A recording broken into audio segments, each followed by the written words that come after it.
want to find a really, really rough place. And I did some Googling, and I found a quote from a bartender that was like, this place doesn't have a door on the front of it or running water, so you shouldn't go there.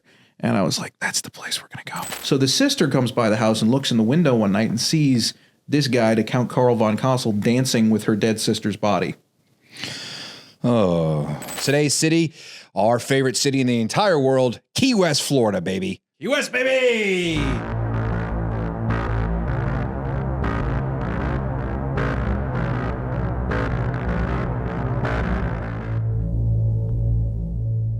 So there I was, right? Sipping on sponge cake.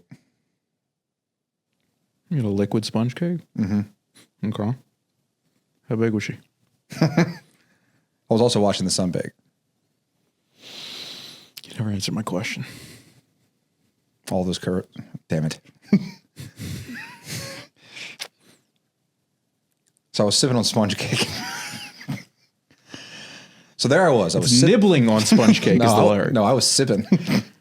So there I was nibbling on sponge cake. I was watching the sun bake, right? Right. All these tourists, they're covered in oil.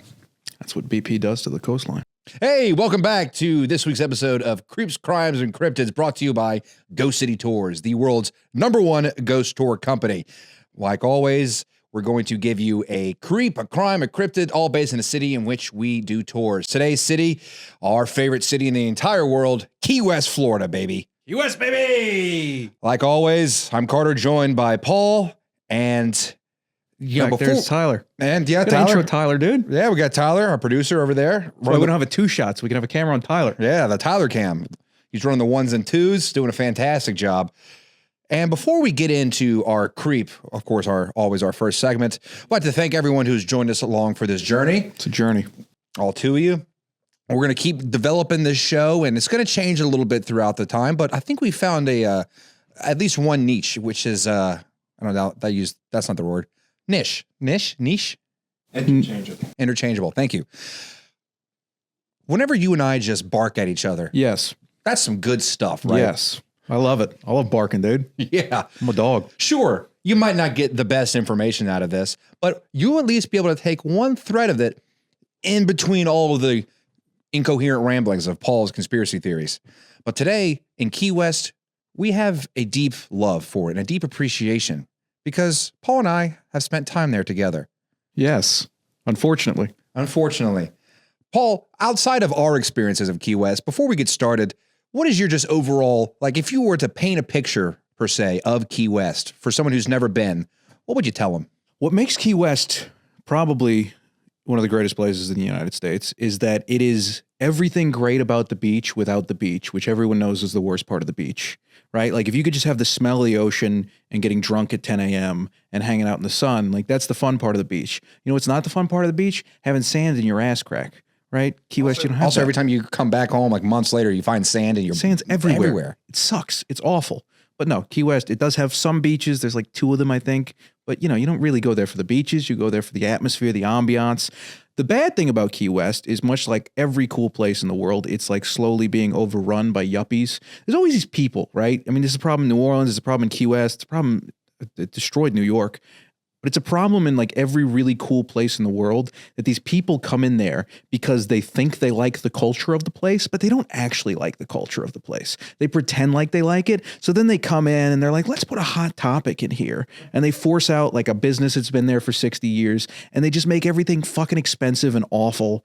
And so it's harder when you go to these places now. It becomes sad, but like when you go down to the Keys or you go to New Orleans or even you go to New York, like you got to deep dive and dig deep to find like the authentic gems, because they are still there. There's still some holdouts that still make the places still fucking magical. But it's harder and harder to find them.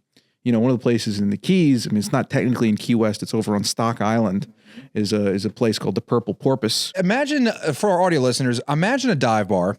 Now, imagine if that dive bar was gutted and people were just shitting on the floor. And then they cleaned it up because, you know, you can't have shit on the floor at an establishment. But yeah, Paul here is a dive bar connoisseur, you might say. Oh, there's the inside of it.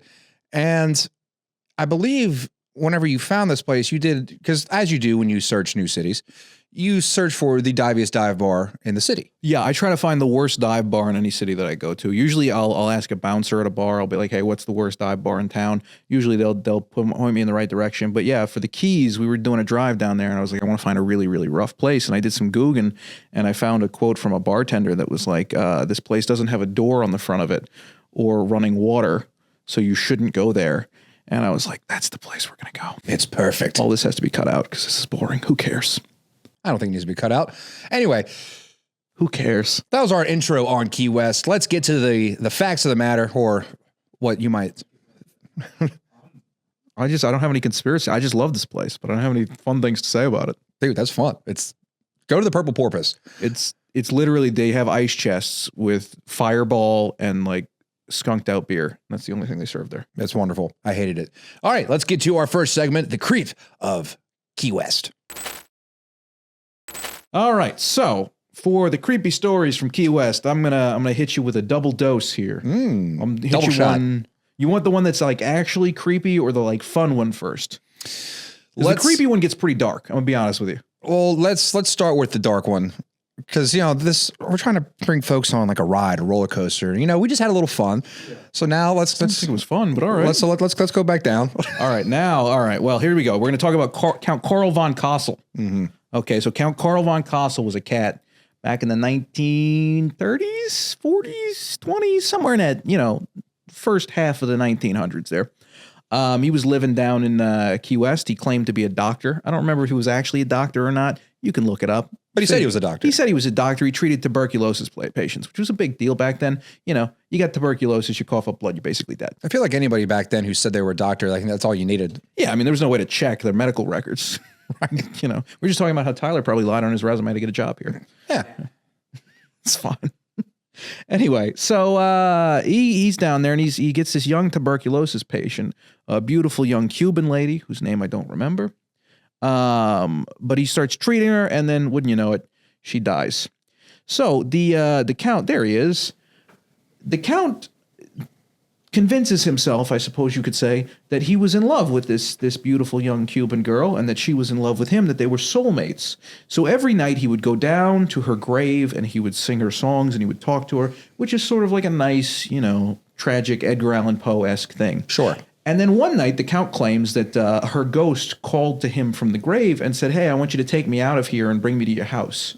So he does that. So he breaks the body out of the jail and he brings her to the house. He fills her up with wires and plaster and all kind of wax and things, and keeps her in his home, where he proceeds to live with her as his wife. Ew. Yes. So as the body decayed, he put more and more plaster on her, more and more wires and things. Anyway, her sister finds out about this, right? She goes down, she hears the rumors, because people whispered about how the Count had her body like in his house, but nobody had ever proven it. So the sister comes by the house and looks in the window one night and sees this guy, the Count Carl von Cosel, dancing with her dead sister's body. Oh. Told you it's a dark story, dude.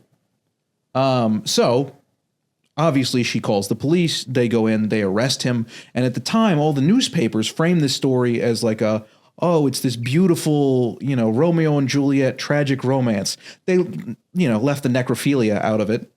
And this is a glaring omission. Yeah, it's pretty bad. It's not great.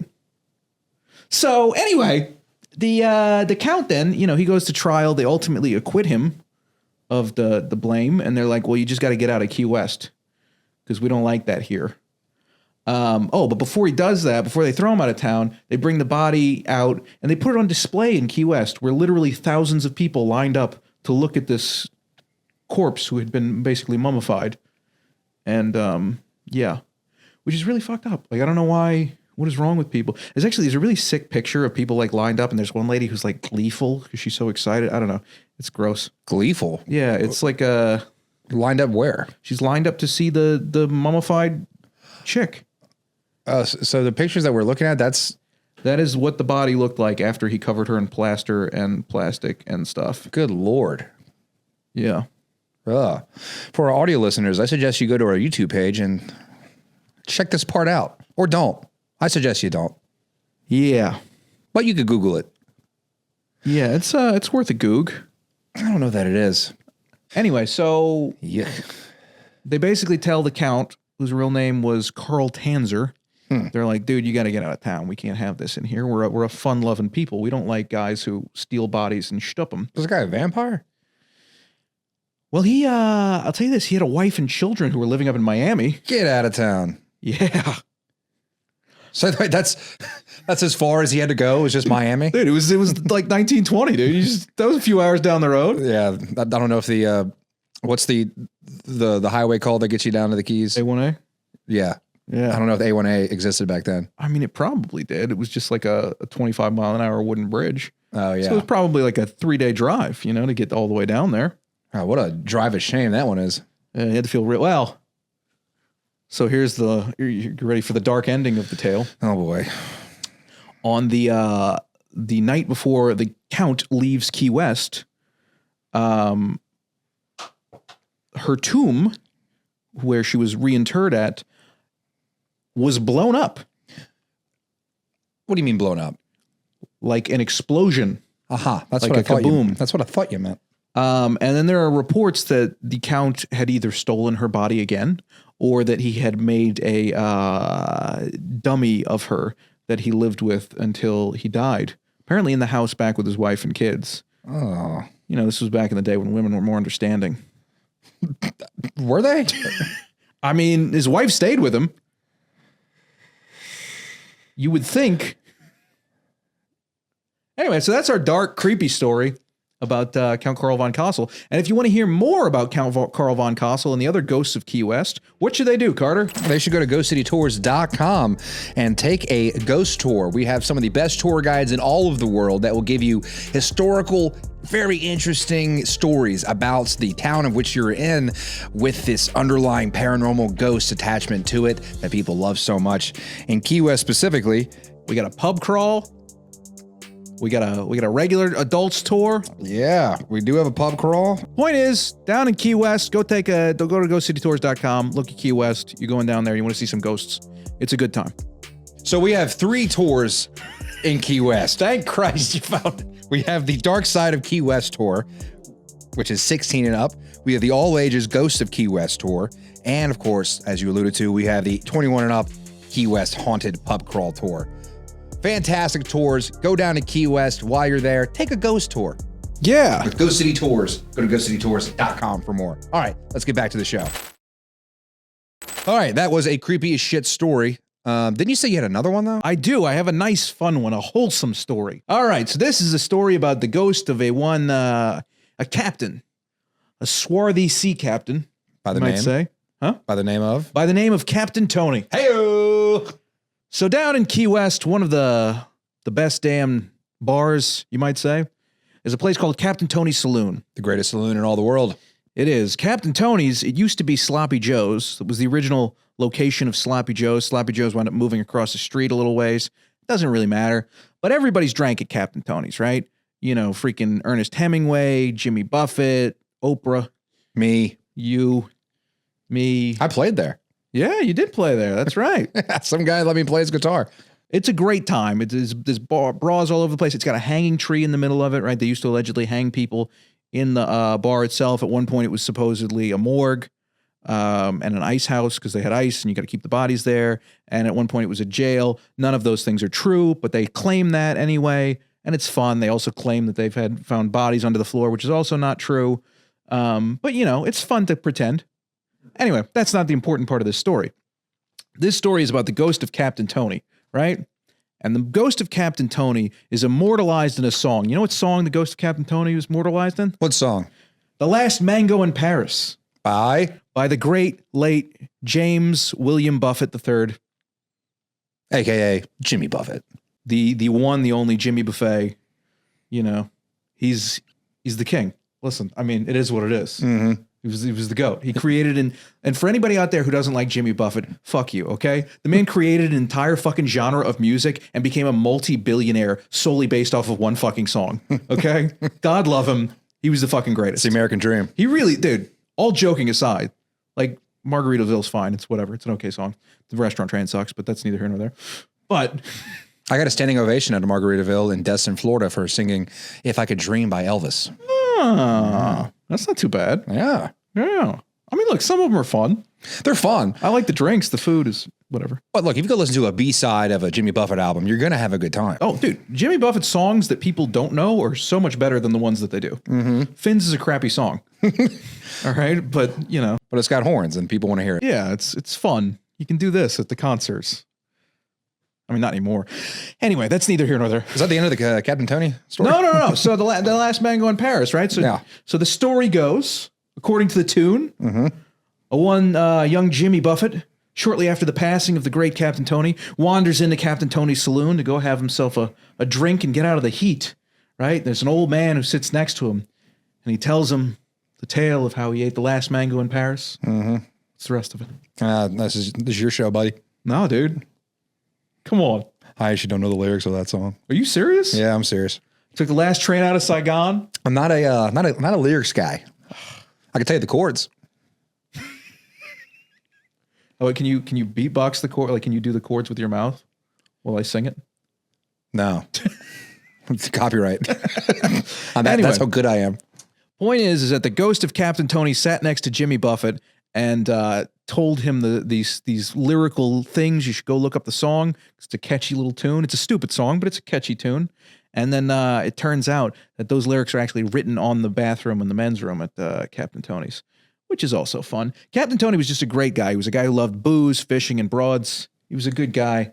He was one of my people. And he was a dirty Italian. And allegedly his ghost was giving Jimmy Buffett some beautiful song lyrics. That's it, man. It's fun. All right, that's a fun creep. Yeah, sure. Why not? Isn't there? I just felt like we'd have to do something else because a guy having sex with a corpse is pretty not fun. There's also Robert the Doll. Oh, that's right. Shit, I forgot about that one. Okay, let's talk about haunted dolls, which are definitely a thing and totally exist. Make sure you check out our episode with the Paranormal Princess on the Ghost City Tour podcast. If not out right now, it should be out within the next week or so. And if it is out, go watch it. So Robert the Doll is probably the second most famous haunted doll in the world behind Annabelle, which I don't know why, because I feel like Robert the Doll looks so much creepier than Annabelle. Yeah. Annabelle is literally just a Raggedy Ann doll. She does not look anything like the Annabelle doll in the movies, and she's very disappointing. Also, the story of Annabelle directly mirrors the plot of a Twilight Zone episode that happened 20 to 30 years before the alleged Annabelle haunting. Just saying. Anyway, so back to Robert the Doll. He's basically got the same thing. You're supposed to ask him permission before you take a picture of him, and this, that, and the other thing. Supposedly he moves by himself and giggles and shit like that. He belonged to a guy named Robert Otto, who was a Key West artist, right? And he would do paintings and things. And when he was a young boy, someone gifted him this giant doll. It's a big fucking doll. Like, it's really big. Yeah, it's huge. And it's so Robert Otto named it after himself, and legend goes that his mother would hear Robert having conversations with people in the attic, and she'd be like, "Hey, Robert, who are you talking to?" when he was a young boy. And there would be no one up there, but she'd heard two distinct voices. You know, all that type of stuff. Today, Robert the Doll sits in a museum down there in Key West. You can go see him. You can take pictures of him. Again, they say you're supposed to ask him permission before you take a picture so he doesn't come home and haunt you. Although the Paranormal Princess told us that you shouldn't ask dolls for permission because that gives them power. Yeah, that's if there's a demon in there and then you're acknowledging the demon. The problem with Robert the Doll, you ready for this? You ready for me to poop all over what I just talked about? Well, love your poop. Is that there is no actual accounts of it being haunted until long after Robert Otto died. And people just started making this shit up. So, like, there is no evidence that the doll has done anything or said anything, and it's just become this legend that everybody talks about because it's a creepy-looking doll. Yeah. Allegedly from Germany. Allegedly from Germany. They do make creepy dolls. They do a lot of creepy stuff in Germany. Well, you don't have to go to Key West if you want to take a ghost tour. You can go all across the United States. We're in over 40 cities across the U.S., from the west to the east to the south to the north. Oh, just list off some of your favorite cities we do tours in. Oh, man. You know, San Antonio, Galveston, New Orleans, Savannah, Key West, Boston, Philadelphia. A lot of different cities. Eureka Springs. Yeah, it's cities on cities on Chicago. Cities. You can take a great ghost tour. We have St. Louis. fantastic tour guides. Los Angeles. They do their research. San Francisco. They'll give you the factual history San Diego. with the underlying of ghosts and paranormal. Phoenix. Go to ghostcitytours.com Tombstone. to take a ghost tour today. Austin. All right, let's get back to the episode. All right, so we kind of did a crime already, Paul, and that's your bad. Yeah, that's on me. But we are professionals, so we're going to do a quick pivot, but it's still Key West centric. We're talking about the Conch Republic. Yes, the great Conch Republic. If you go down to Key West, you'll see a blue flag with a conch shell on it all over the place. That is the official flag of the Conch Republic. See, back in the 1980s, there it is. Okay, it's got a sun on it too. Anyway, back in the 1980s, the government decided that there was a problem with cocaine coming into the United States, right? It is the southernmost part of the United States. It is, and they claimed that there was a bunch of cocaine flowing in through Key West, right? And definitely not through Mena, Arkansas. Down boy. All right, anyway, point is, so what they did is at the top, so there's only one way in and out of the Keys, right? There's a bridge up at the top there. So they actually put Border Patrol agents at the mouth of the Keys, so in order to catch drug runners and traffickers and stuff. So the mayor of Key West went up to Miami, where the federal courthouse was, basically trying to stop the federal government from restricting, because it was causing these giant traffic jams, because there was only one way in and out of the Keys, and the Keys at that time, and even today, especially today, like tourism is their primary source of revenue, right? And people weren't flying in. This is the 80s. People were driving. People drove down from Miami. They would drive out from across the country. But if it takes you like 6 hours to get down to the freaking Keys just for the traffic park, it's going to take you 4 other hours to just drive down there. Sure. Nobody's going to come. So it was destroying the economy of the Keys because of this stupid freaking blockade, because the government never does anything that makes sense. Anyway, so the mayor like pleads his case, and they're like, go fuck yourself, basically, because we're the government. We can do whatever the fuck we want. We don't care about you. So what the mayor decides to do is he decides he's going to declare his own nation. He goes back, he said, he walks out of the courthouse. They say, what are you going to do now? He says, we're going to secede from the Union. If they're going to treat us like a foreign country, we're going to be a foreign country. So he goes back to Key West. They secede from the Union. They say, we are officially, legally the Conch Republic. And then they declared war on the United States. Mm-hmm. How'd that go? Well, they surrendered basically immediately. Short-lived. And then requested war reparations for damages to the United States. What a bunch of dicks. But the benefit of it was that it brought a bunch of publicity to the situation. And so the federal government quietly removed their border patrol blockade, and all are welcome. And so now you can get in and out of Key West without having to show a passport or get checked for cocaine. Thank God. All right. So before we get to a cryptid, we already did a plug. You're right. Yeah, we got all the ads. It didn't. That's not where it normally goes. But, this is our last episode doing it like this. So the form is going to change anyway. So who gives a damn? Yeah. This episode is also brought to you by the Purple Porpoise. If you're down in the Stock Island in the Keys and you're looking for a terrible time, try the Purple Porpoise. All right. So for today's cryptid, I'm going to give you just a few of them, actually. Oh. So I'm going to just kind of list off some of them. Trifecta. Yeah. I think there's maybe like 5 of them, but that's more than a few, buddy. Whatever. Semantics. I have a bonus one first. And I was doing some research earlier, right? Right. And there's only one website on the entire intranet that mentions this cryptid, and there's a website called footgrabber.com. Ooh. It is not an OnlyFans sex I'm not thing. Judging, dude. But we all got our thing. Apparently, go to footgrabber.com. I think that they check our search history. I don't know. Don't image search it, dude. Too late. Yeah, there it is. Yeah, it's some old website from like 1999. That thing up there, I guess, is what the foot grabber was. But, when Ponce de Leon came and discovered Key West, allegedly this creature was, hanging out in the Keys and grabbing people by the feet and doing some weird shit. That's basically all I could get from that convoluted website. That's more just history of Key West than anything about the foot grabber itself. But they're still paying for the website. Is it, so it's what does it look like? I don't even know what it looks like, but I guess by the picture, it's some sort of frog type amphibious creature Just out there grabbing feet. Yeah, just grabbing feet. Today we'd call that a pervert. You might call it that. Outside of the foot grabber, which once again, this website is the only place I can find anything about that thing. So it might just be one guy's like, they're grabbing the feet. You gotta look out. Which that guy's fun. But there's the Lusca, which is a Caribbean sea monster. Ooh. It's like a giant octopus slash sea cryptid near the Caribbean blue holes and deep waters around the Bahamas and the Florida Keys. Let's see if we can get a picture of this. Yeah, it's like an octopus type creature, said to be a massive octopus or shark octopus hybrid living in underwater caves. Ooh. Fishermen claim it drags boats or divers into blue holes, and stories describe tentacles up to 75 feet long. How did they not go with Sharktopus? Oh yeah, they missed that.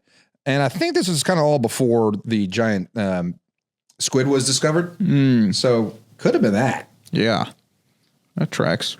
Outside of that, we have the Key West sea ape. Is this Bigfoot? It's an aquatic humanoid cryptid. Reported in the late 1800s near Key West, described as hairy, long arms, part human, part ape, swimming upright. Some possible explanations are that it's an escaped primate, a misidentified manatee, or just sailor tall tales. So I was talking to... Look at that thing. Ooh. That looks more like an otter. Yeah, a seal. Dude, speaking of otters, Amazonian otters are one of the most dangerous creatures on the planet. I'm not even kidding. Like they're in the Amazon River? Yeah. Give that a goog. Amazon sea otters. Vicious, vicious little creatures. Oh, he's doing it. What were you saying? Oh, I was talking to the lady who runs the Florida Bigfoot Research Organization. We were talking about skunk apes. And which skunk apes is basically like South Florida's Bigfoot. Right. But she was saying that they're actually a different subspecies. Oh, a Bigfoot? Yeah, not a subspecies, but almost like you have like a Labrador retriever and a Chihuahua, and they're both dogs. Okay.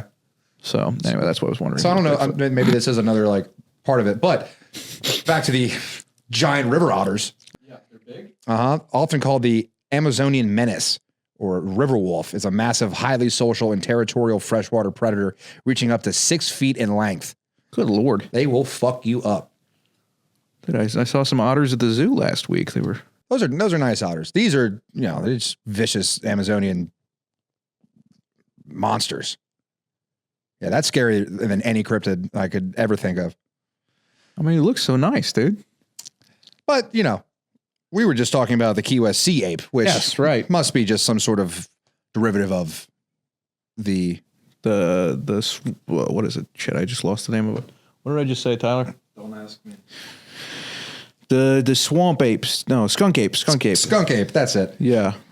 Now, Robert the Doll, you mentioned Robert earlier. Yeah. Bobby the doll. Some say, according to some, aka ChatGPT, Robert Doll had a shadow companion. Ooh.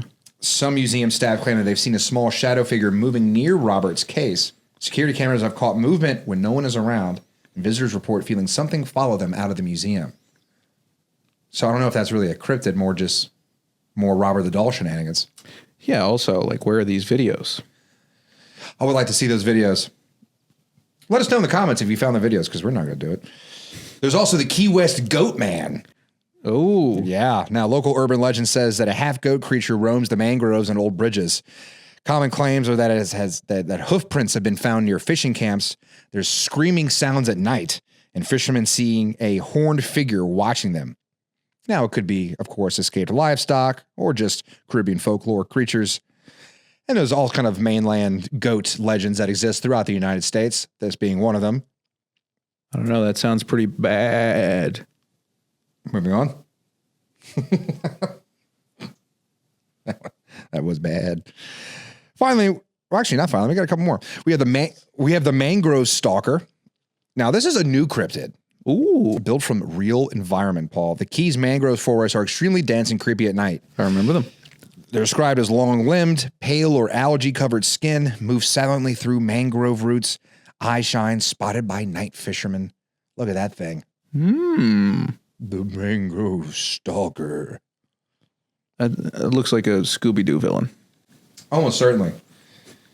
And finally, we have the Wrecker's Phantom. Now, this is like a ghost/cryptid hybrid. Okay. Key West used to have wreckers, people who salvage ships that crashed on reefs, right? Legend says that a strange creature or ghostly figure appears before ships wreck. A glowing humanoid walking on water, a dark shape riding the waves. Some sailors believed it lured ships onto reefs. Now, this just sounds like some sailor gobbledygook to me. But perhaps there was some sort of entity that was, back in the day, sailors didn't have the best intentions. So maybe this wrecker's phantom got to the shipmen before they could get to the people of the island. Who's to say? You saying there was a ghost going after pirates? Is that what you're trying to imply? Maybe. Okay. I mean, do ghosts ever go after people like preemptively? In order to know that, there would have to be ghosts. So There would be. Well, that's all the time we have for today. Thank you so much for watching Creeps, Crime, and Cryptids, brought to you by Ghost City Tours, the world's #1 ghost tour company. Paul, any final thoughts about Key West you want to impart the viewers on? yeah, I mean, I don't know why we didn't talk about Wisteria Island, man. That is the cryptid of all cryptids. Yeah. So Wisteria Island is an island, of course, in the name, off the coast of Key West. It is inhabited by squatters, you call them? Yeah, that's a nice word for it. We're not really talking about cryptids, but they are interesting folk who live off the land, off the grid, and they're kind of untouched by the government. The government doesn't really, fuck with them. And there's a man who just kind of run the island. His name was Jeep. Guy with the top hat. Yeah, there it is. Paul, anything to add about Wisteria Island? If you ever find yourself down in the Keys and your buddy says, hey, let's take a kayak over to that island and go party with some squatters, because a man named Captain Eyelid tells you that he has booze and hash and other things, and then you find yourself on said island with your friend, and then you can't get the service to call the boat that took you out there back again, and then you start getting worried because it's starting to get dark outside, and you realize that you're the two best looking things on this island, and they all look very lonely and start to gaze in your general direction in a way that makes you just feel a little bit like a piece of meat.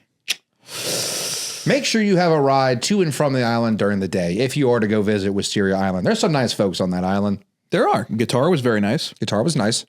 Captain Island was nice. Captain Eyelid was great. I love Captain Eyelid. Shout out Captain Island. Wherever you are. Godspeed, sir. And that guy who saved us, the pirate guy with his little dog. Yeah. Thank God for that guy. Yeah, I don't remember his name. Nah. I think he's in Michigan now. He's leaving the next day. Anyway, that's a wherever story for you another are, time. leave us a comment, leave us a like, leave us a hate. We'll take some hate comments. Yeah, talk about how, Robert Dahl's really haunted and Paul's an idiot. Yeah, please. Let us know how big of an idiot Paul is in the comments below. And if you have a friend who likes this kind of stuff, share this with them. For now, we'll see you next time, where we're going to wrap up talking about, once again, the great city of New Orleans. But this time, we got a special twist for you. Stay tuned. If you enjoyed this episode, please subscribe to the show on whatever platform you use for podcasts, and be sure to check out our other content on the Ghost City Tours YouTube page. The stories, theories, and opinions shared on Creeps, Crimes, and Cryptids are those of the hosts alone and do not necessarily reflect the views of Ghost City Tours, living, dead, or otherwise.